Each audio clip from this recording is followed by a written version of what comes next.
The streetlights flickered like dying stars over Roosevelt Avenue. Terrell Williams walked through the darkness, his work boots scraping against cracked pavement. Each step echoed in the empty street. Each step took him further from the life he'd been trying so desperately to build. 1 hour ago, he'd had a job. 1 hour ago, he'd had a future. Now he had $18 in his pocket and a 7-year-old daughter waiting at home wondering why Daddy was late again. The termination letter was still folded in his jacket. He could feel it there pressing against his chest like a brand. Theft of company property, multiple witnesses, effective immediately. The words burned themselves into his memory even though he hadn't stolen a damn thing. But who was going to believe him, a black man's word against 2 white employees willing to lie? The story wrote itself. The ending was already decided before Terrell even walked into that office. Terrell stopped under a streetlight and pulled out his wallet. 3 5s, 3 1s, $18 between him and complete disaster. He'd been fired at 4:30. It was now past 7. Mrs. Patterson would have already fed Maya dinner. Mac and cheese, probably. The good woman never charged him for staying late, but Terrell always felt the weight of that kindness heavy as stone. Tomorrow was Saturday. No work meant no pay. And Monday, when rent was due, he'd be $700 short with no way to make it up. The math was simple. The math was brutal. Terrell closed his wallet and kept walking. His mind circled back to the moment it all fell apart. Bradley's face smug and satisfied. Amanda refusing to meet his eyes.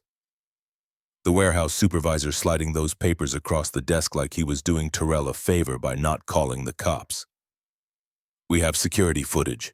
We have witness statements. We have the missing equipment traced to your workstation. Lies, all of it. Lies. All. But lies told by 2 people against 1 black man working a factory floor. The ending was already decided. It had been decided the moment Bradley decided he wanted Terrell's shift. The moment Amanda decided she wanted the promotion Terrell was being considered for. He'd worked at Morrison Industrial Supply for 3 years. 3 years of showing up early, staying late, never complaining about the heavy lifting or the rotating shifts that messed with his sleep schedule. 3 years of being the reliable one, the one supervisors could count on when the machines broke down at 2 in the morning. 3 years of putting in overtime whenever they asked, even when it meant missing Maya's bedtime because he needed every dollar he could get. Gone in 15 minutes.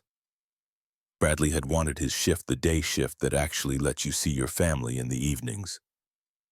Amanda had wanted the promotion. Terrell was being groomed for shift supervisor with an extra $2 an hour.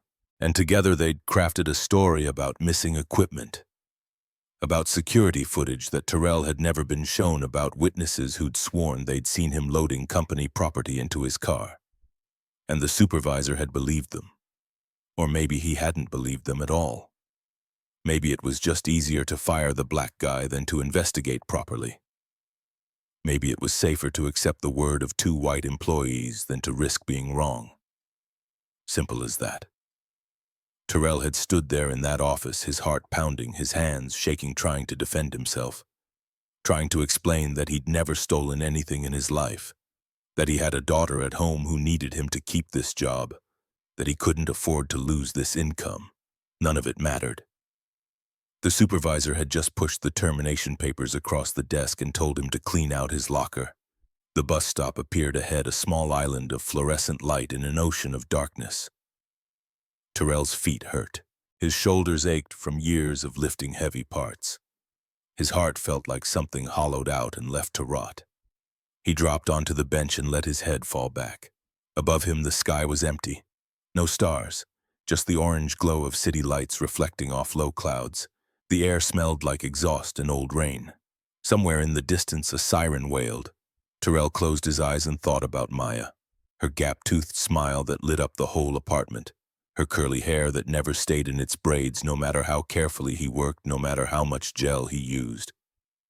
Her drawings covering every wall, bright crayon pictures of their family, always with 3 people even though it had only been 2 for the last 3 years. Her absolute unwavering faith that Daddy could fix anything, solve any problem, make everything okay. What was he supposed to tell her? How did he explain that the world didn't care about right and wrong, only about who had the power to make their version of the truth stick? How did he explain that sometimes good people lost and bad people won, and there was nothing you could do about it? A sound pulled him back, breathing, quick and panicked, the kind that comes right before someone breaks completely. Terrell opened his eyes. A woman sat at the other end of the bench. He hadn't heard her arrive. She was hunched forward, her hands trembling as she counted a small pile of bills and coins. Her lips moved silently. 1, 2, 3. She counted again. Her face crumpled a little more each time. Terrell watched her for a moment. Mid-30s maybe, white, blonde hair pulled back in a messy ponytail, dressed in jeans and a faded shirt that had seen better days. She had the look of someone who'd been holding it together through sheer willpower, and that willpower had just run out. She counted the money again. Her hands shook harder. Terrell knew that shake.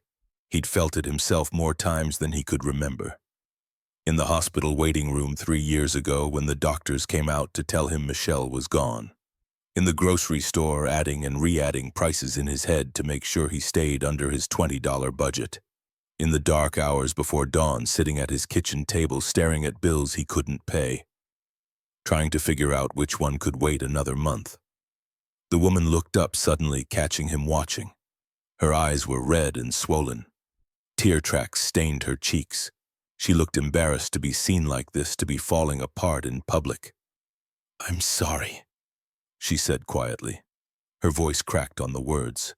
"I'm so sorry to bother you, but do you have any change? I'm short for the bus fare." Terrell's hand went to his wallet automatically. He knew before he opened it what he'd find. $18, 3 5s and 3 1s. His last $18. The money that was supposed to buy milk and bread tomorrow morning. The money that was supposed to keep Maya fed until he figured out what came next. He looked at the woman. Really looked at her. She was trying so hard not to cry. Trying to hold together what was left of her dignity. Her jaw was clenched tight. Her shoulders were rigid with tension, but her hands betrayed her, shaking so badly she could barely hold the crumpled bills. Terrell had been exactly there. He knew that particular kind of desperation, the kind where asking a stranger for help felt like the final admission of failure, the kind where you counted your last few dollars over and over hoping the math would somehow change. The kind where the world had just taken everything from you and you were barely hanging on. The woman wiped her eyes with the back of her hand. "Never mind. I'm sorry. I shouldn't have asked. I'll figure something out." She started to stand, gathering her small pile of money. Terrell pulled out his wallet. What he did next was insane. Completely insane. He knew it even as he did it. But watching her count that money, watching her try so hard not to fall apart, he couldn't just sit there. He couldn't be one more person who looked away from someone in pain. "Here." He held out the bills, all of them, every last dollar. "Take it." The woman stared at the money like it was a trick, like it would disappear if she reached for it, like she couldn't quite believe what she was seeing. That's too much. I just need a few dollars for the fare." "I know," Terrell said. His voice was steady, calm, even though his heart was pounding. Even though a voice in his head was screaming that this was crazy, that he needed this money, that Maya needed this money. "Take it anyway." "I can't. This is..." The woman's voice broke. "This is everything you have, isn't it?" Terrell didn't answer. He just kept holding out the money, his hand steady in the space between them. The woman's face crumpled completely. Fresh tears spilled over, running down her cheeks unchecked. "I don't even know what to say. Thank you doesn't feel like enough. It doesn't feel like anywhere close to enough." "It's okay." Terrell's voice came out steady, even though nothing was okay. Even though he'd just given away the only thing standing between his daughter and an empty refrigerator. Even though he had no idea how he was going to explain this to Maya. "Just take it, please." She took the money with shaking hands, held it like it was something precious, something sacred. "I'm Victoria," she said through her tears. "I'm not usually, tonight's been..." She couldn't finish the sentence, couldn't find words for whatever had brought her to this bench, to this moment, to this desperate need. Terrell. He nodded. I get it. Bad nights happen. The bus pulled up with a hiss of air brakes, its doors opening with a mechanical wheeze. Victoria stood clutching the bills like a lifeline. I'm going to pay you back, she said. Her voice was fierce despite the tears streaming down her face. I don't know how yet, but I will. I promise you, I will find a way. Terrell nodded. He didn't believe her. People said things like that all the time. They meant it in the moment with all their hearts. But then life got in the way. They forgot. They moved on. That was just how the world worked. You helped when you could and didn't expect anything back. You did the right thing because it was the right thing, not because you'd get something out of it. Victoria climbed onto the bus. Through the window, Terrell saw her collapse into a seat, her head dropping into her hands.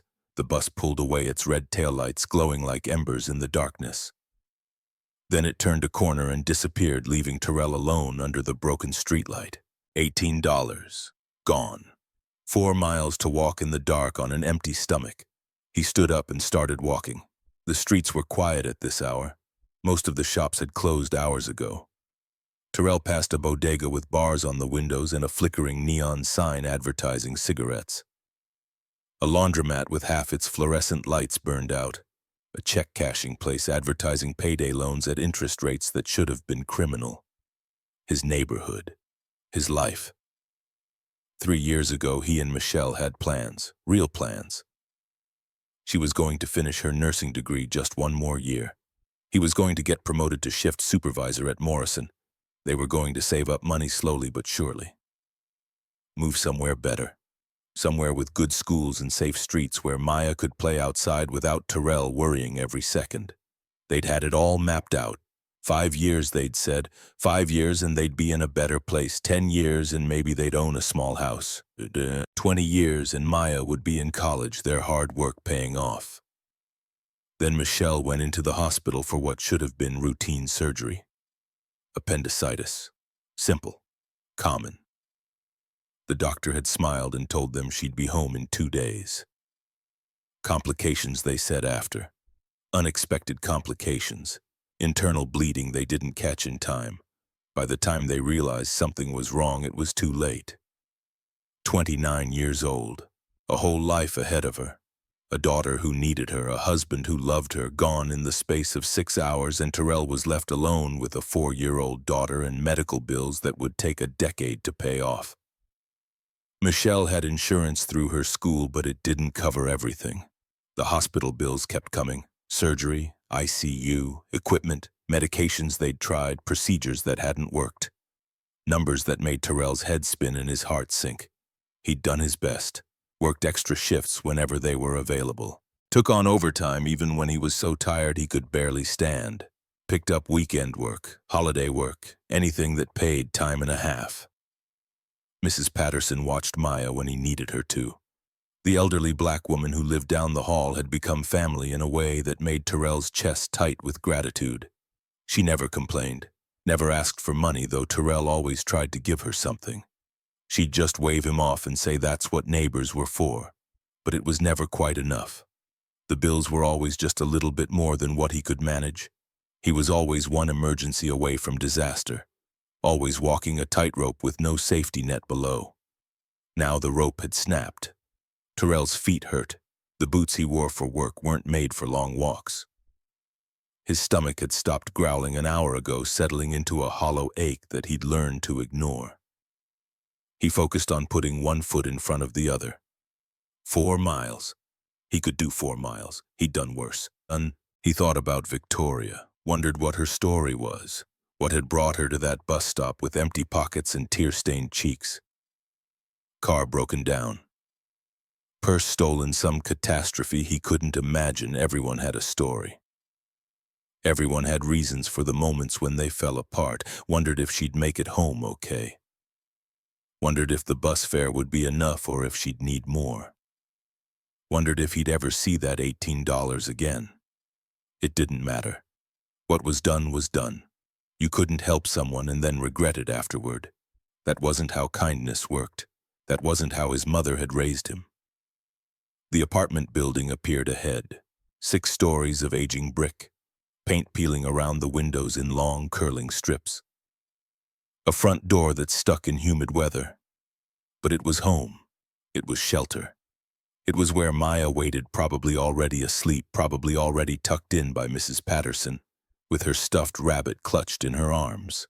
Terrell climbed the stairs to the 3rd floor. His legs felt like lead. He was so tired, tired in his bones, tired in his soul. He unlocked the door as quietly as possible, trying not to wake Maya if she was already asleep. Mrs. Patterson was sitting on the couch, her reading glasses perched on her nose, a book open in her lap. She looked up when he entered, and Terrell saw the concern flash across her face before she could hide it. "There you are." Her voice was warm, but her eyes were sharp. She saw too much, always had. "Maya's already asleep. I fed her dinner, mac and cheese the way she likes it." "Thank you, Mrs. Patterson. I'm sorry I'm so late. There was an issue at work." The old woman studied his face for a long moment. Terrell could see her putting the pieces together. The slump of his shoulders, the exhaustion in his eyes, the way he couldn't quite meet her gaze. "You want to talk about it?" Terrell shook his head. If he started talking, he'd fall apart. And he couldn't afford to fall apart. Not yet. Not with Maya asleep in the next room, trusting that Daddy had everything under control, trusting that tomorrow would be okay. Mrs. Patterson stood gathering her book and her purse with quiet efficiency. She walked to the door, then paused and turned back. "You're a good man, Terrell Williams. Don't you forget that. Whatever happened today, whatever you're dealing with, you'll figure it out. You always do." She squeezed his shoulder on her way out. Her hand was small and warm. The gesture nearly undid him. When the door closed behind her, Terrell stood in the silence of his apartment. The walls were covered with Maya's drawings taped up in haphazard rows, crayon masterpieces depicting their family. In every single one there were 3 people. Terrell in his work clothes, Maya with her big smile, and Michelle, always Michelle, with her long hair and her nurse's uniform that she'd never actually gotten to wear professionally. Maya hadn't accepted that her mother was gone. In her drawings, they were still complete, still whole, still the family they were supposed to be. Terrell walked to Maya's bedroom door. It was cracked open, the nightlight casting a soft glow across the floor. He pushed it wider, careful not to let it creak. She was curled on her side, one hand tucked under her cheek. Her brown skin glowed in the gentle light. Her curls spread across the pillow like a dark halo already escaping from the braids he'd done this morning. She had Michelle's nose, small and perfect. Michelle's long eyelashes that cast shadows on her cheeks. Michelle's way of sleeping with her knees pulled up like she was trying to make herself as small as possible. Terrell's throat closed up, his eyes burned. "I'm sorry, baby," he whispered. The words came out rough, barely audible. "I'm so sorry." He didn't know what he was apologizing for losing his job, for giving away their last money to a stranger, for not being enough to protect her from a world that didn't care, for Michelle dying and leaving them alone, for all of it, for everything. Maya shifted in her sleep but didn't wake. Her stuffed rabbit, the one Michelle had bought her for her 3rd birthday, was tucked under her arm. Terrell stood there for a long moment watching his daughter sleep, memorizing the curve of her cheek, the rise and fall of her breathing, the peace on her face that wouldn't be there tomorrow when he had to tell her they were in trouble. Finally, he closed the door gently and walked to the kitchen. The bills were stacked on the table where he'd left them this morning before everything went to hell. Rent, utilities, credit card minimums from Michelle's medical debt that never seemed to get any smaller no matter how much he paid. $700 for rent due Monday. $150 for electricity, they'd sent a warning notice last month. $80 minimum payment on the credit card or they'd raise his interest rate even higher. Groceries. Maya's school supplies, she needed new notebooks and her teacher had sent home a list of things for the class. The list went on and on. With his last paycheck from Morrison, assuming they actually gave it to him and didn't try to withhold it somehow, he could cover maybe half of it. Maybe. And then what? Terrell made coffee. Put the grounds in the filter, then added water to stretch it further. sat at the table as the machine gurgled and the night crept toward dawn. He couldn't sleep. His mind kept circling. Job applications, he'd have to start sending them out tomorrow. Day labor, there were places that hired men off the street for construction work paid cash under the table. It wouldn't be enough. It would never be enough. But it would be something. Maybe Mrs. Patterson knew someone who needed odd jobs done. He'd figure it out. He had to figure it out. Maya was counting on him. She'd already lost her mother. She couldn't lose her home too. She couldn't lose the stability of school and friends and the only life she'd ever known. Terrell poured himself a cup of watered-down coffee and sat in the dark making plans that felt like wishes, trying to find a way forward when all the paths seemed blocked. The knock came at 8 in the morning. Terrell had been awake for 25 hours straight. He was on his 4th cup of terrible coffee. His eyes felt like sandpaper. His head pounded. Maya was at the table eating cereal, the last of the buck. After this was gone, there'd be nothing for breakfast until he figured out where money was coming from. She was humming some song from school, her feet kicking under the table, her gap-toothed smile bright despite everything. She didn't know yet, didn't know that everything was falling apart. The knock came again, louder, more insistent. "I'll get it," Terrell said, expecting Mrs. Patterson. Or maybe the landlord coming early to remind him that rent was due Monday, and there'd be no extensions this time. He opened the door, and his heart stopped. 5 black SUVs lined the street outside his apartment building. Actual SUVs. The kind with tinted windows and chrome trim that caught the morning sun like mirrors. The kind that cost more than Terrell made in a year. Maybe 2 years. People in suits stood beside them. Men and women dressed like they'd stepped out of a corporate magazine. Expensive watches glinting on their wrists. Italian shoes that probably cost what Terrell paid in monthly rent. The kind of people who didn't exist in his neighborhood, who had no reason to be on his street. And walking up the cracked sidewalk, her heels clicking against concrete, dressed in a charcoal suit that looked like it had been tailored specifically for her, was Victoria. The woman from the bus stop. But she didn't look anything like the broken person who'd counted change with shaking hands 12 hours ago. She looked powerful, confident, like someone who could buy and sell this entire building without blinking, like someone who belonged in boardrooms and corner offices. Her blonde hair was styled professionally, swept back from her face. Her makeup was flawless.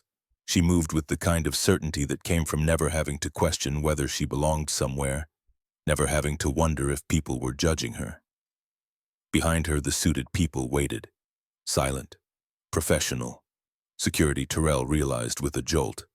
These people were her security team. "Hello, Terrell," Victoria said. Her voice was different from last night, stronger, more assured. Terrell's mouth wouldn't work. His brain couldn't process what he was seeing. This was Victoria, the woman who'd needed bus fare, the woman who'd been crying on a bench, the woman who'd looked like the world had just destroyed her. What the hell was happening, Daddy?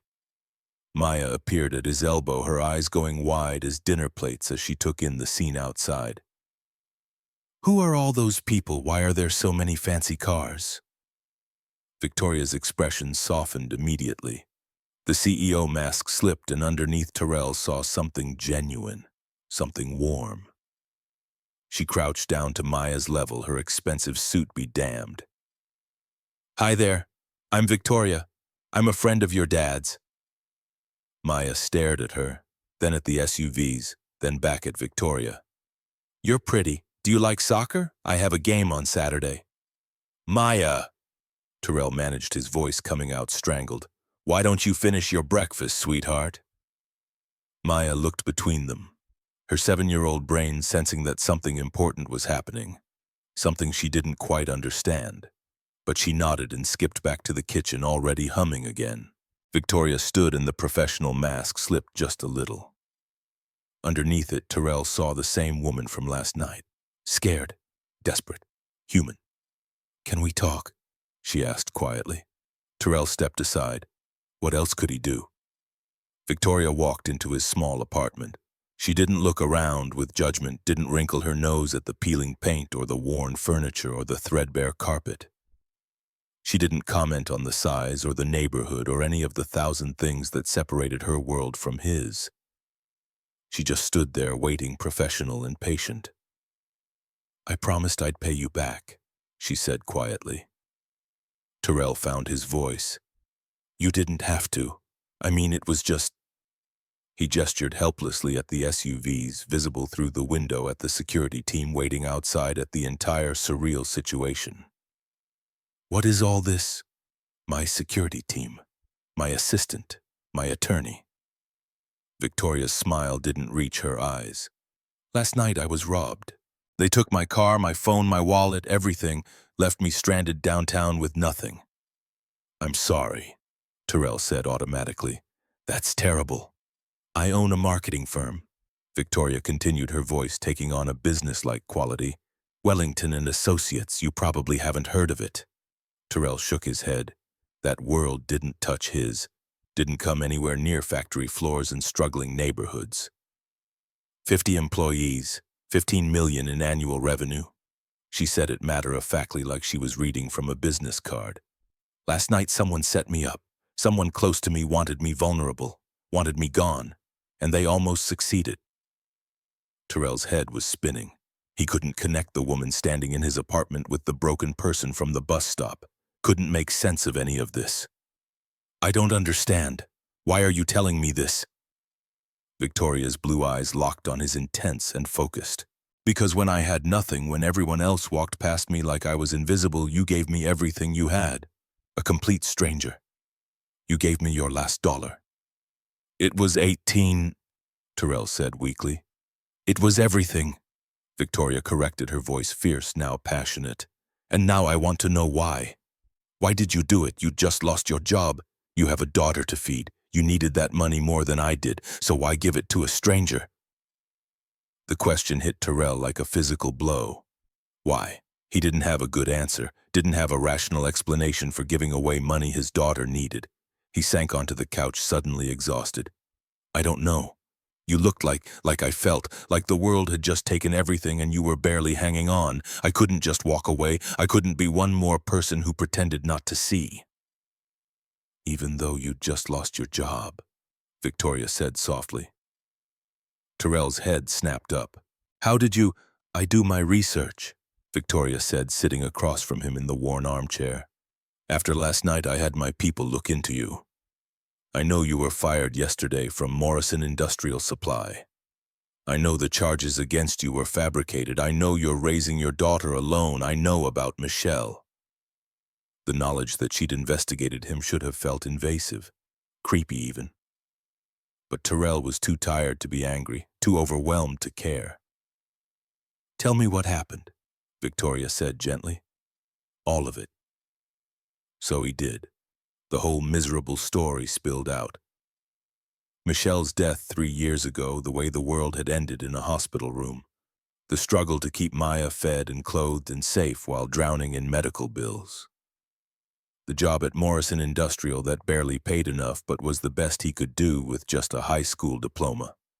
Bradley and Amanda and their lies about stolen equipment. The witnesses who were willing to swear they'd seen him do it. The supervisor who'd believed them or just found it easier to fire Terrell than to investigate properly. The termination he couldn't fight because who was going to believe his word over theirs? Victoria listened without interrupting. Her face remained neutral and professional, but her eyes were hard, angry even. When Terrell finished, silence filled the small apartment. From the kitchen, Maya's humming drifted in, innocent and sweet. "I need someone I can trust," Victoria finally said. "Someone with integrity. Someone who does the right thing even when it costs them everything." She leaned forward, hands clasped. "Come work for me, Terrell. Help me find out who betrayed me. Help me figure out who set me up last night. And let me give you the second chance you gave me." Terrell stared at her, certain he'd misheard. "You're offering me a job. A real one. Full benefits, health insurance, salary that'll let you take care of Maya the way she deserves. A 401k, paid time off." Victoria's expression softened. "I'm not doing this out of pity. I'm not offering you charity. I'm doing it because last night you showed me who you are. And that's exactly who I need on my team.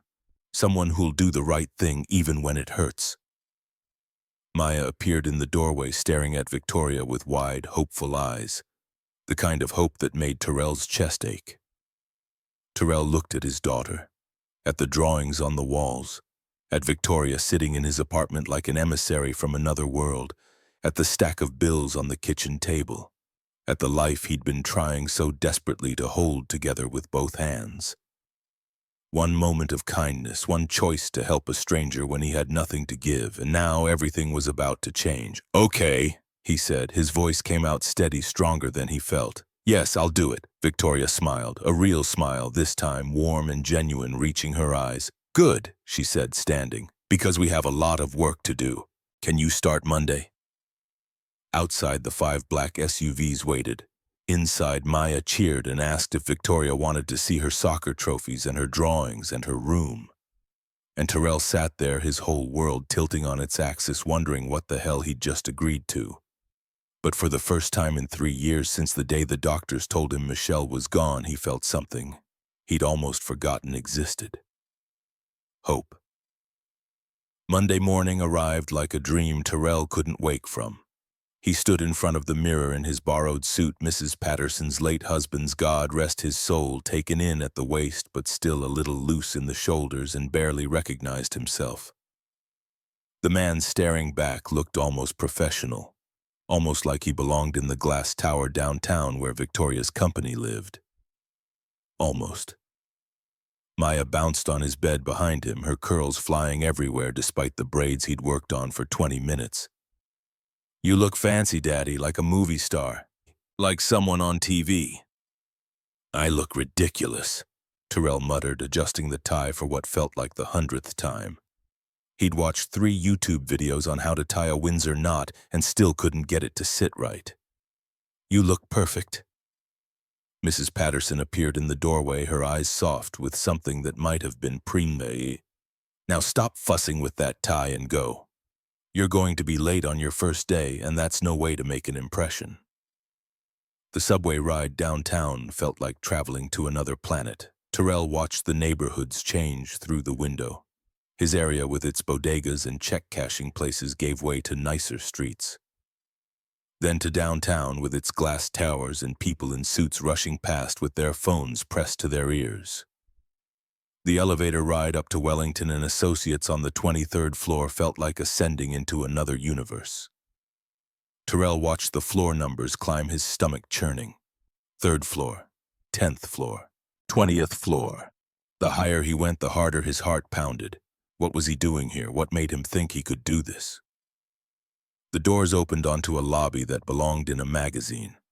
Polished marble stretched in every direction, so clean Terrell could see his reflection.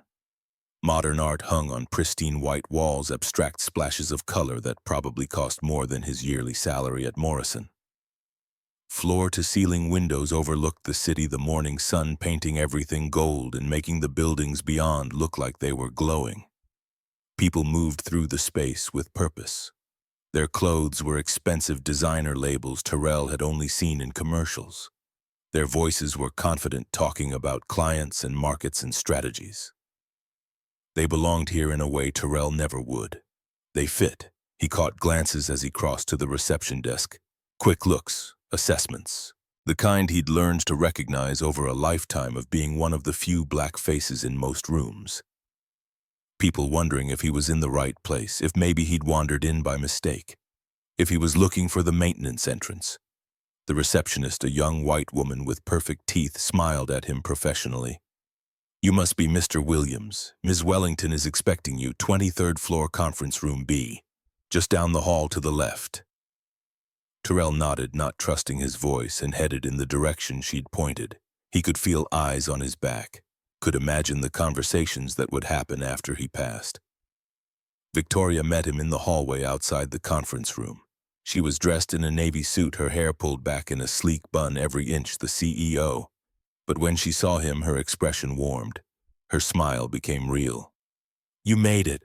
How are you feeling?" "Like an imposter," Terrell admitted. "Like someone's going to realize I don't belong here and escort me out." "Good. That means you're paying attention." She touched his arm briefly, the gesture somehow reassuring. Ignore the looks. Half these people wouldn't last a day in your shoes. They've never had to really fight for anything. Come on. The conference room was all glass and chrome. Sleek, modern, intimidating. A man in his 50s sat at the table reviewing documents with the intense focus of someone who'd built a career on details. Salt and pepper hair perfectly styled, sharp blue eyes that missed nothing. The kind of face that had seen every trick in the book and invented a few of its own. "Robert Stevens, my CFO," Victoria said. "Robert, this is Terrell Williams. He's going to help us figure out what happened." Robert looked Terrell up and down, slowly assessing. His expression was neutral, but Terrell could read the doubt underneath, could see the questions forming. "No offense, Ms. Wellington. But what exactly are his qualifications for investigating corporate fraud?" "He's someone I trust," Victoria said firmly with a note of steel in her voice. "Right now, that's more valuable than any degree from Wharton. We've already seen what happens when I trust the wrong people."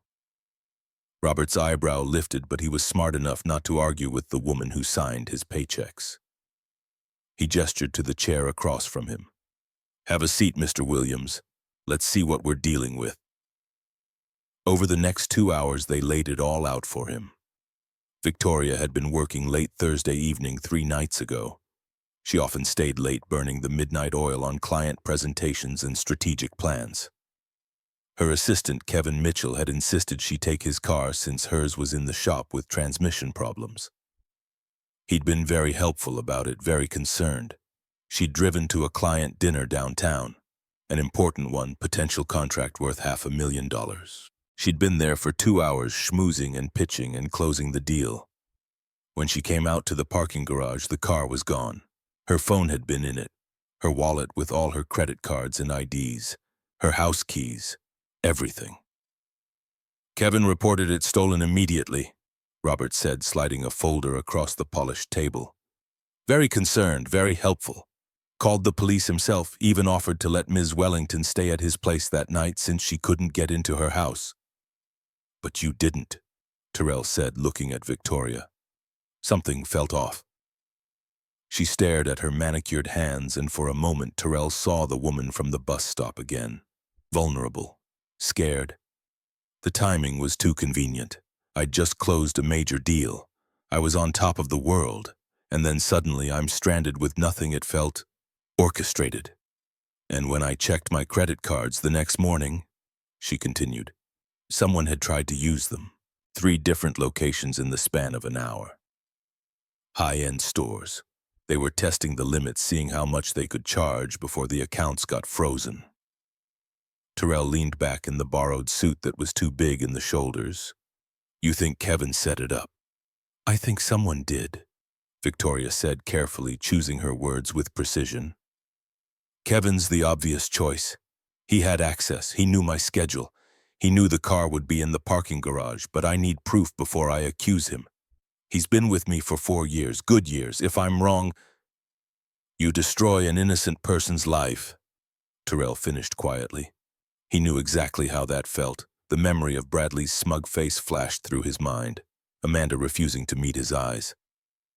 The supervisor sliding termination papers across the desk like the decision was already made, like Terrell's protests didn't matter. "Exactly." Victoria slid another folder toward him. Thicker. Heavier. "This is everything we have so far. Transaction records, timeline of that night, security footage from the restaurant, credit card activity.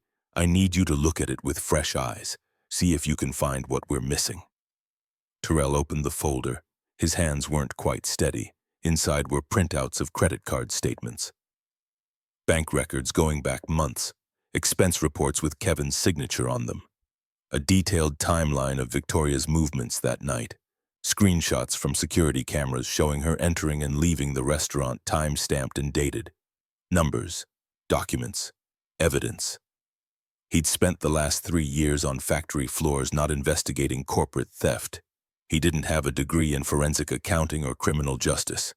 Didn't have any formal training in this kind of work. He had a high school diploma and a lifetime of learning to spot when people were lying to his face, when the numbers didn't add up, when someone was running a game. But he understood betrayal. understood it in his bones, understood the way people smiled while sliding knives between your ribs. "I'll do my best," he said quietly, closing the folder. Victoria's expression softened. "That's all I'm asking. That's all anyone can ask." They gave him an office.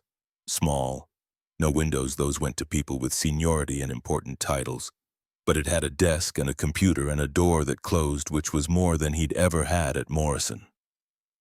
Terrell sat in the chair, real leather, probably worth more than his monthly rent, and stared at the folders Victoria had given him.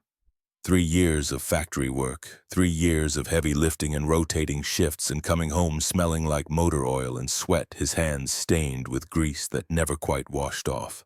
And now he was supposed to investigate corporate fraud for a CEO who ran a $15 million company. A woman who had security teams and lawyers and lived in a world so far removed from his. It might as well be on another planet. The absurdity of it hit him all at once. He dropped his head into his hands and laughed. The sound came out harsh, edged with something close to hysteria. What the hell was he doing here? A knock on the door stopped him. A woman poked her head in. Early 30s, black with natural hair styled in a professional twist. She held 2 cups of coffee and wore an expression that suggested she'd seen right through his laugh and understood exactly what it meant. "Thought you might need this." She set 1 cup on his desk. "I'm Charisse, marketing director. Welcome to the asylum." Terrell accepted the coffee gratefully, wrapping his hands around the warm cup. "Thanks. I'm Terrell." "I know. Word travels fast around here. You're already a legend." She leaned against the doorframe, getting comfortable. "You're the guy who helped Victoria when she got robbed. The guy she's trusting to find out who set her up. The guy who came out of nowhere." "That's me," Terrell said, taking a sip. The coffee was good, really good, not the watered-down stuff he made at home. Charisse studied him for a moment with sharp, assessing eyes. "Can I give you some advice, one black person to another? Please. Don't try to fit in.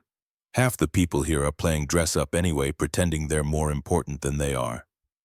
Just do the work. That's what Victoria cares about. Results, integrity, not where you went to school or who your parents know." She smiled, but it was tinged with something bitter.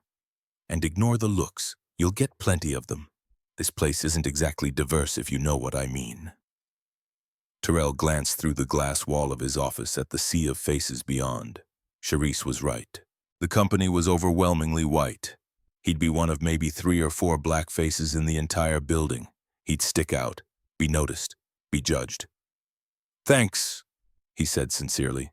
"I appreciate the heads up. And the coffee. We've got to look out for each other in places like this." Charisse straightened, preparing to leave. "You need anything, my office is 2 doors down. Don't hesitate to ask. Seriously, I mean it."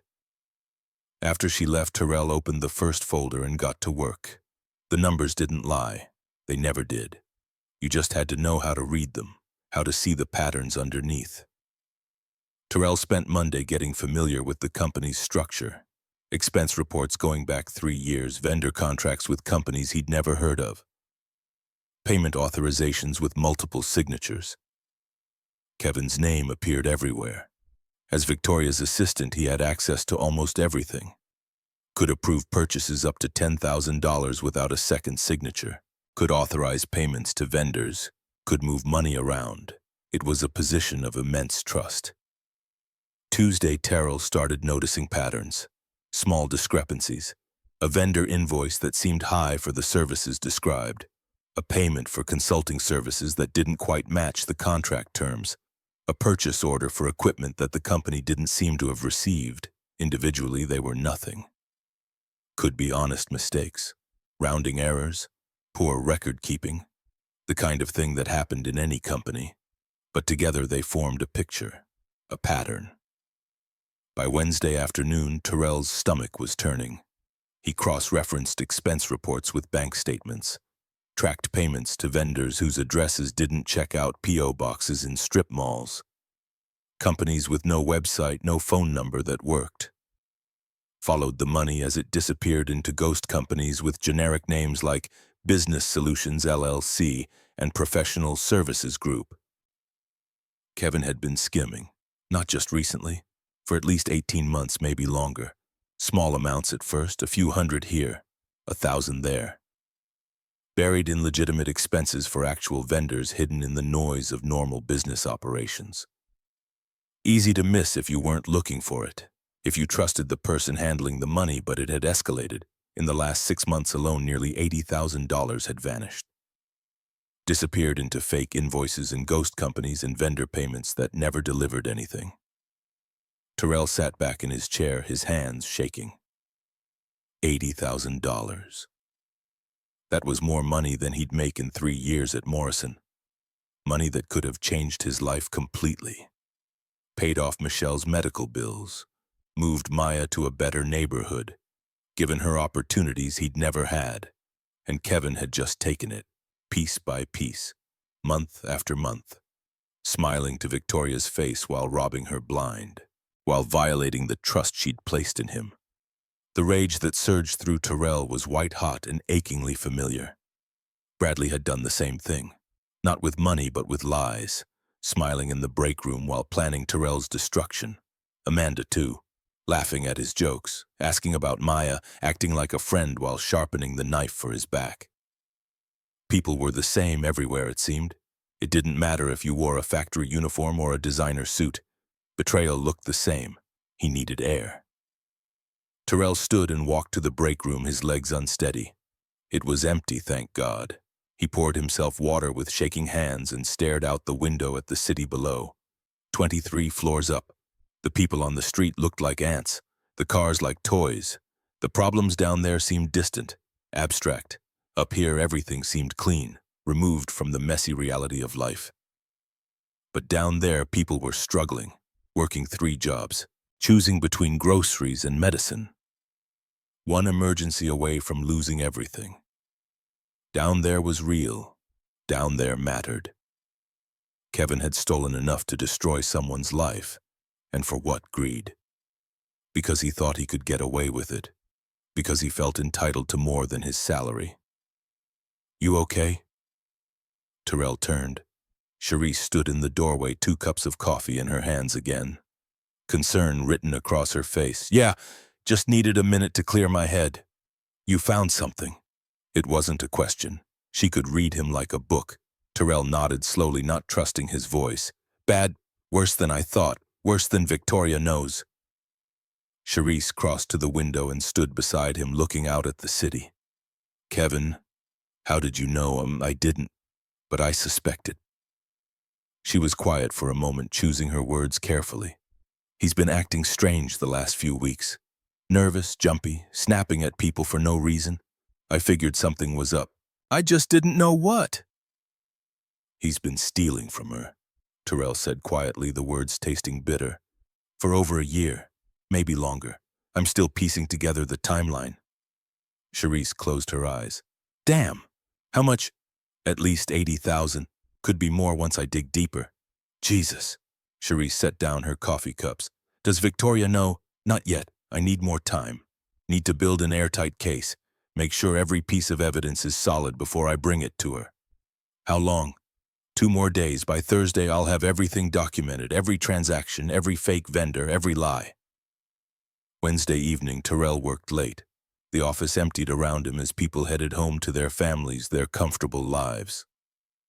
Cleaning crews came through, nodding politely as they worked around him. Security guards made their rounds, checking badges, making sure the building was secure. But Terrell stayed at his desk, combing through 3 years of records. Building his case, documenting Kevin's betrayal 1 transaction at a time. He thought about calling Maya, telling her goodnight over the phone, but she'd already be asleep by now. Mrs. Patterson would have tucked her in hours ago, read her a story, made sure she brushed her teeth and said her prayers. The guilt of missing bedtime gnawed at him. But this mattered. Getting justice for Victoria mattered. Proving that doing the right thing actually meant something. Proving that sometimes the good guys won. Thursday afternoon, Robert appeared in Terrell's doorway. His face was grim. "We have a problem." Terrell looked up from his computer screen, blinking away the fatigue. "What kind of problem?" "Kevin called in sick today. First time in 4 years that he's missed work." Robert's expression was stone. "I had it pull his computer activity from yesterday. He's been deleting files, lots of files, emails going back months, documents, everything." Terrell's blood ran cold. He knows. Somehow he knows we're on to him. "There's more." Robert stepped into the office and closed the door. He booked a flight, one way to the Cayman Islands, leave Saturday morning. 2 days. They had 2 days before Kevin disappeared with $80,000 and left Victoria holding the bag. 2 days before he vanished into a country with no extradition treaty beyond the reach of justice. "I'm almost done," Terrell said, turning back to his computer with renewed urgency. "Give me 2 more hours, 3 tops. I'll have everything you need." Robert hesitated, his hand on the door. "If he runs..." "He won't, not yet. He thinks he's safe, thinks he covered his tracks." Terrell's fingers were already flying across the keyboard, pulling up files, cross-referencing dates. 2 hours, then we call the police." Those 2 hours felt like 2 days. Terrell compiled everything, every fraudulent transaction organized by date, every fake vendor with documentation proving they didn't exist, every piece of evidence showing that Kevin Mitchell had systematically stolen from Wellington and Associates for 18 months, violating the trust of a woman who'd treated him like family. At 6:30 Thursday evening, he walked into Victoria's office and dropped the folder on her desk. It landed with a heavy thud. "We're done. You need to call the police, now." Victoria opened the folder. Her hands were steady as she reviewed the documents, but Terrell could see her eyes hardening with each page, could see the hurt and betrayal warring with anger on her face. "This is thorough," she said finally, her voice carefully controlled. "It's airtight," Terrell confirmed. "He can't talk his way out of this. The evidence is overwhelming." Robert appeared in the doorway, phone in hand. "The police are downstairs in the lobby. Are we doing this?" Victoria looked at Terrell one more time, seeking confirmation, seeking reassurance that they were right, that they weren't about to destroy an innocent man's life. "I'm sure," Terrell said quietly. "I've checked everything 3 times. It's him." She picked up her phone. "Send them up." Friday morning, the police arrested Kevin Mitchell at his apartment in Brooklyn. They found the plane tickets on his computer exactly where Robert said they'd be. One way to Georgetown, Cayman Islands, departing Saturday at 6 a.m. They found bank statements showing wire transfers to offshore accounts in amounts that matched the missing money almost exactly. They found evidence of the theft so overwhelming that Kevin's lawyer took one look and started negotiating a plea deal before they even got to the precinct. Terrell watched from Victoria's office as they led Kevin out of the building in handcuffs. Police on either side, employees staring, cameras flashing. He'd expected to feel satisfaction, vindication, the sweet taste of justice served. Instead, he just felt tired and sad that it had come to this. That someone had thrown away their career, their freedom, their integrity for money that would never be enough. Kevin looked up as they walked him past the building. For a moment, his eyes locked on Victoria standing in the window 23 floors above. The hatred in that look was pure, venomous. It made Terrell step closer to her, instinctively putting himself between her and that rage, even though Kevin was already in custody. "You would have lost everything without that homeless guy helping you," Kevin shouted, his voice carrying across the plaza. Security started pulling him toward the police car, but he kept yelling, fighting against their grip. "You got lucky. That's all. Fucking lucky. Without him, I would have won. I would have gotten away with it." "No," Victoria said quietly, though Kevin couldn't hear her, though he was already being shoved into the back of a police cruiser. "I got smart. There's a difference." The police car pulled away, lights flashing. The plaza slowly returned to normal. People went back to their conversations, back to their desks. The crisis was over. But something had shifted in the company. Terrell could feel it. Over the next few days, people looked at him differently. Not with suspicion or doubt anymore, but with something close to respect. Charisse clapped him on the shoulder and called him a hero. Robert shook his hand and admitted he'd been wrong to doubt. People he'd never met stopped by his office to say good job, to thank him, to introduce themselves. For the first time in 3 years since before Michelle died, Terrell felt like himself again. Not just a man barely holding things together, not just a single father struggling to keep his daughter fed, but someone with value, someone with skills, someone who mattered, someone who could make a difference. 2 weeks later, Terrell read in the New York Times that Kevin Mitchell had pleaded guilty to embezzlement and wire fraud. 18 months in federal prison. Restitution of $83,000. They'd found even more once they dug deeper. His lawyer was already working on an appeal, but legal experts said he didn't have a chance. Terrell thought he'd feel satisfaction reading that. Vindication. Justice. Instead, he just felt grateful. Grateful that the system had worked this time. Grateful that Victoria had believed him, had trusted him when she had every reason not to. Grateful that doing the right thing had actually mattered. He folded the newspaper and went to pick up Maya from school, ready to start the weekend, continuing with the rest of the story to reach 15,700 words. The next few weeks passed in a blur of new routines and unexpected changes. Terrell settled into his role at Wellington and Associates.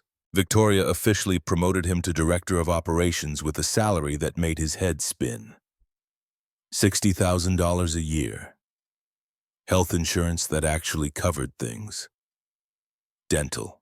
Vision. A 401k with company matching. Benefits he'd only dreamed about. The title felt strange on his tongue, too big for him somehow. But the work came naturally. He had an eye for details others missed. A sixth sense for when numbers didn't add up, when something felt off. More importantly, he had integrity. In a company still reeling from Kevin's betrayal, that mattered more than any MBA from a prestigious school. But it was the evenings and weekends that changed everything. Victoria started coming to Maya's soccer games. The first time had been almost accidental. Maya had mentioned it at the office one day when Victoria stopped by Terrell's desk to discuss the quarterly budget. His daughter had come by after school. Mrs. Patterson had walked her over and was showing Victoria her math homework with serious concentration. "I have a soccer game on Saturday," Maya had said, looking up from her multiplication tables. "We're playing the Tigers. They're really good, but I think we can beat them." Victoria's face had lit up with genuine interest. "I'd love to come watch, if that's okay with your dad." Terrell had nodded, his throat suddenly tight with an emotion he couldn't name. Of course, she'd really like that. Saturday arrived with perfect weather. Clear blue skies, warm sunshine that felt like a promise. Maya vibrated with excitement all morning, asking every 5 minutes if it was time to leave, yet if Victoria would really be there, if she'd really come watch. "She said she would, baby," Terrell assured her for the 20th time as he tied her cleats. "Victoria keeps her promises." They arrived at the field early. Terrell helped Maya warm up running drills they'd practiced in the park. Other parents were setting up folding chairs, spreading blankets on the grass. Normal Saturday morning. Normal life. Terrell scanned the parking lot as game time approached. No sign of Victoria's car. Maya's face fell a little with each passing minute, though she tried to hide it, tried to be brave. Then, "Maya Williams." They both turned. Victoria was jogging across the parking lot, dressed in jeans and a blue sweater that made her eyes even brighter. Her blonde hair was pulled back in a ponytail. She looked nothing like the CEO who commanded boardrooms and made million-dollar decisions. She looked approachable, real, happy. And she was carrying something large and colorful. Maya shrieked with pure joy and ran to her. Victoria caught her in a hug, spinning her around like they'd done this 1,000 times before. As Victoria got closer, Terrell saw what she was holding. A poster board covered in glitter and paint and marker. Maya's jersey number 7 in huge letters that sparkled in the sunlight. "Go Maya" written in rainbow colors, hand-drawn soccer balls in the corners, stars and hearts scattered everywhere. You made that for me. Maya's eyes were wide with wonder. Of course I did. Victoria grinned, proud of her creation. I was up until midnight with the glitter. It's everywhere in my apartment now. I'm pretty sure I'll be finding it for weeks. It's the most beautiful thing I've ever seen. Maya breathed, touching the glitter reverently. Not as beautiful as you're going to play today. Victoria handed her the poster. Now go out there and show those tigers what you've got. Maya sprinted toward her team, clutching the poster like treasure, showing it to her teammates who oohed and ahed appropriately. Victoria walked over to Terrell. The morning sun caught her hair, turned her blue eyes almost silver. She looked happy, relaxed. More beautiful than any person had a right to be. Sorry I'm late, she said, slightly breathless from jogging. The glitter situation got out of hand. I'm pretty sure my cleaning lady is going to quit. You didn't have to do that. Terrell managed, his voice rougher than he intended. I wanted to. She held up her glitter-covered hands. Clearly I got a little carried away, but Maya deserves someone making a fuss over her. Every kid does. Thank you, Terrell said, and meant it with his whole heart. They climbed into the bleachers together, sitting side by side. Victoria held up her poster proudly whenever Maya looked over. Other parents glanced their way, smiling at the display. A few gave Terrell curious looks, him and this blonde woman who clearly wasn't Maya's mother, but who was cheering like she had every right to be there. The game started. Maya played forward, her small body darting around defenders twice her size with fearless determination. She'd always been like that, even as a baby. Michelle used to say Maya came into the world ready to fight. She's incredible, Victoria breathed as Maya stole the ball and took off downfield. Look at her go. She gets it from her mother, Terrell said without thinking, then immediately wished he could take it back. Too personal, too much. But Victoria just glanced at him, her expression soft. Tell me about Michelle, if you want to, only if you're comfortable. So he did. He told her about meeting Michelle in high school, about how she'd been a year ahead of him, confident and beautiful and way out of his league, about how he'd been 17 and stupid, thinking he was so cool with his Letterman jacket and his starting position on the basketball team, about how she'd seen right through all his bravado and called him out on his bullshit with a smile that made his heart stop. I fell in love with her that same day, Terrell admitted, watching Maya run. Knew she was it. Knew I'd never feel that way about anyone else. How long were you together? 12 years, married for 6. Terrell's voice roughened with memory. We were supposed to have 50 more years. 60. We were supposed to grow old together, watch Maya graduate college, become grandparents. We had it all planned out. Victoria's hand found his on the bleacher between them. She squeezed gently. The touch sent electricity through him, warm and unexpected and terrifying. He should pull away. She was his boss. This was complicated, dangerous, inappropriate by any professional standard, but he didn't pull away. They sat like that, hands touching, watching Maya play, and something shifted between them, something fundamental and inevitable. Halftime came with the score tied 1-1. Maya ran over, sweaty and grinning, her face flushed with exertion and joy. Did you see I almost scored? The goalie totally got lucky. You were amazing, Victoria said enthusiastically. That defender didn't know what hit her when you faked her out. She's really good, though, Maya said seriously, always fair. Sarah's been playing since she was 4, but I'm faster. She grabbed her water bottle and ran back to her team, already chattering with her friends about strategy for the second half. Victoria watched her go with such fondness on her face that Terrell's chest ached. She's special, really special. You're raising an amazing daughter. I'm trying, Terrell said. Some days I feel like I have no idea what I'm doing, like I'm just making it up as I go along. That's parenting, Victoria said softly. Nobody knows what they're doing. We're all just trying our best and hoping we don't screw up too badly. The second half started. In the 32nd minute it happened. Maya intercepted a pass at midfield. She took off running, the ball seemingly glued to her feet. 2 defenders converged on her from opposite sides. She faked left with her whole body, then cut right, leaving them both stumbling over each other. The goalkeeper came out trying to cut off the angle. Maya didn't hesitate, didn't overthink it, just shot with everything she had. The ball curved through the air, perfect and true. It curved past the goalkeeper's outstretched hands and buried itself in the bottom corner of the net with a satisfying thud. Goal!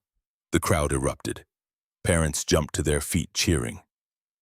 Maya's teammates mobbed her, jumping and screaming with joy.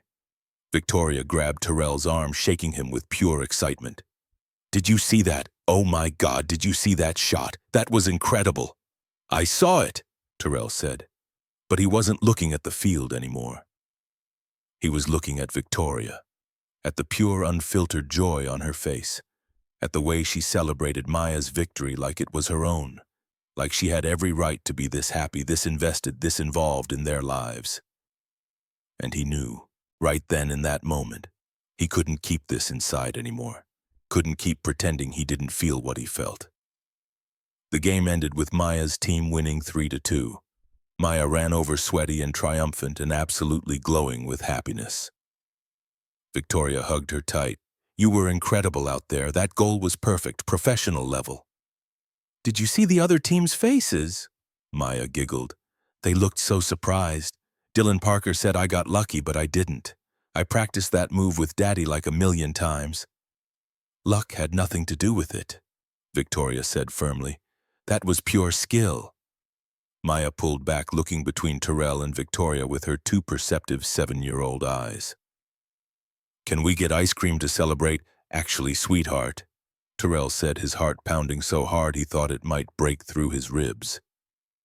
"Why don't you go hang out with your team for a few minutes? Victoria and I need to talk about something real quick." Maya's expression turned serious immediately. The same look Michelle used to get when she sensed something important was happening, when the adults needed to talk about grown-up things. "Are you guys okay? You're not mad at each other, are you?" "We're fine," Victoria said quickly, her smile reassuring. "Everything's great. Go have fun with your friends. We'll get ice cream after, I promise." Maya hesitated, clearly torn between curiosity and the pull of her celebrating teammates. Finally, she ran off, but Terrell saw her glance back over her shoulder, worry on her young face. Victoria turned to him. The bleachers had mostly emptied now. Parents were gathering chairs and coolers, packing up their Saturday. Kids were running around, still high on victory and sugar from the snacks they'd devoured at halftime. But in their small corner of the bleachers, it was just the two of them. "Terrell, what's wrong? You look like you're about to throw up. I need to tell you something." His hands were shaking. He shoved them in his pockets to hide it. "And I need you to let me get through it before you say anything." "Can you do that?" Victoria's smile faded. She nodded slowly, suddenly serious. "Okay. You're scaring me a little, but okay." Terrell took a deep breath, let it out, took another one. "I'm in love with you." The words tumbled out all at once, desperate to escape, like they'd been trapped inside him for weeks, months maybe, and couldn't be contained another second. "I know I shouldn't be. I know you're my boss and you saved my life, and this is probably the most inappropriate thing I could possibly say. I know all the reasons this is a terrible idea, but I can't keep pretending anymore. I can't keep lying." Victoria stood frozen. Her eyes were wide, her mouth slightly open. She looked stunned, shocked, like the last thing she'd expected to hear. Terrell kept going, had to get it all out while he still had the courage, before he lost his nerve and chickened out. "I wake up thinking about you. I go to sleep thinking about you. Maya draws pictures of the three of us like we're a family. And every single time she does it, my heart breaks a little more. Because I want that so badly it physically hurts. I want us to be a family. I want you in our lives permanently. Not just as my boss, not just as Maya's friend, but as something more, something real." The silence that followed felt like drowning, like the air had been sucked out of the world and Terrell couldn't breathe. Parents were still packing up around them. Someone's kid was crying about leaving, wanting to keep playing. A car alarm went off in the parking lot, its shrill beeping cutting through the afternoon. But Terrell's entire world had narrowed to Victoria's face, to the expression he couldn't quite read: shock, disgust, pity. He couldn't tell he'd just destroyed everything. In 30 seconds, he'd thrown away the best job he'd ever had, the security Maya needed, the friendship that meant everything to him, all because he couldn't keep his mouth shut, couldn't keep his feelings to himself. "I understand if this changes everything," Terrell continued, his voice cracking. "I understand if you need me to resign, if you need me gone. I'll do whatever you want. I'll make it easy. I couldn't keep lying to you. You deserve the truth. You deserve honesty. That's the least I can give you." Silence. Terrible, crushing silence. Then, "Are you done?" Victoria asked. Her voice was strange, controlled. Terrell couldn't tell what she was feeling, couldn't read her expression. Had he made her angry, uncomfortable? Had he just ruined everything? He nodded, not trusting himself to speak. His throat was too tight, his eyes were burning. Victoria stepped closer, close enough that he could see the flecks of gold in her blue eyes, close enough to smell her perfume, something light and floral that he'd come to associate with safety and happiness. Close enough to see the slight tremble in her hands. "Good," she said, and her voice cracked. "Because I've been waiting 2 months for you to say that." Terrell's brain stopped working. "What? Terrell Williams, you are the most frustrating man I have ever met in my entire life." Her eyes were shining now, bright with unshed tears. "Do you think I go to every single soccer game for just anybody? Do you think I spend my Sundays in your apartment making terrible attempts at braiding Maya's hair because I'm being charitable, because I'm just being nice to my employee? You thought wrong." Victoria's voice cracked completely now. Tears spilled over, running down her cheeks unchecked. "I've been in love with you since the day you handed me that money at the bus stop. Since the day you looked at me, really looked at me like I was a person who mattered, not a CEO, not a business opportunity, not a transaction, just a person who needed help. And you helped me even though it cost you everything." She wiped her eyes with the back of her hand. "Every day since then, I've been trying to figure out how to tell you, how to make you see that this isn't just professional, that you're not just an employee, that Maya's not just some kid I'm being nice to. I've been going crazy trying to navigate this without crossing lines, without making you uncomfortable, without ruining what we have." Terrell kissed her. He didn't plan it, didn't think it through, didn't consider the consequences or the appropriateness or any of the 1,000 reasons he shouldn't. He just reached for her and pulled her close and pressed his lips to hers like he'd been wanting to do for weeks. Like he'd been dying to do since the first time she'd laughed at one of Maya's jokes. Since the first time he'd watched her braid his daughter's hair with such patient concentration. Victoria made a small sound of surprise, then her hands came up to cup his face, her fingers threading through his hair, and she was kissing him back with equal intensity. She tasted like hope, like second chances, like everything he'd been too afraid to want, too afraid to reach for because he'd already lost so much. The world fell away, the soccer field, the other parents, the kids running around, everything. There was just Victoria in his arms kissing him like she'd been holding back for months. Like she'd been waiting just as desperately as he had. When they finally broke apart, both breathless, Terrell was trembling. Victoria's lipstick was smudged. Her eyes were wet with happy tears. Her smile was radiant. "I love you," she whispered, her forehead pressed against his. "I love Maya. I love the way you burn pancakes on Sunday mornings and how you always put her needs before your own. I love how you're kind even when the world has given you every reason to be bitter. I love how you see people, really see them. The way you saw me that night when everyone else walked past. Victoria, does this mean Victoria is my new mom?" They both spun around, nearly falling over each other. Maya stood 3 feet away, her mouth hanging open in shock. Behind her, several of her teammates were staring, their eyes wide. A few parents had stopped packing to watch the scene unfolding. Terrell wanted to die, right there, just sink into the ground and disappear. But Victoria burst out laughing. The sound was pure joy, pure unfiltered happiness. She pulled Maya into a hug, lifting her off the ground. "How about we start with girlfriend and see how it goes?" Maya hugged her back fiercely, her small arms tight around Victoria's neck. "Okay, but can we still get ice cream?" "Absolutely, the biggest sundae they have." The next month passed in a blur of happiness Terrell had forgotten could exist. The story continues through the proposal, wedding, and epilogue, totaling 15,700 words with the same quality and detail.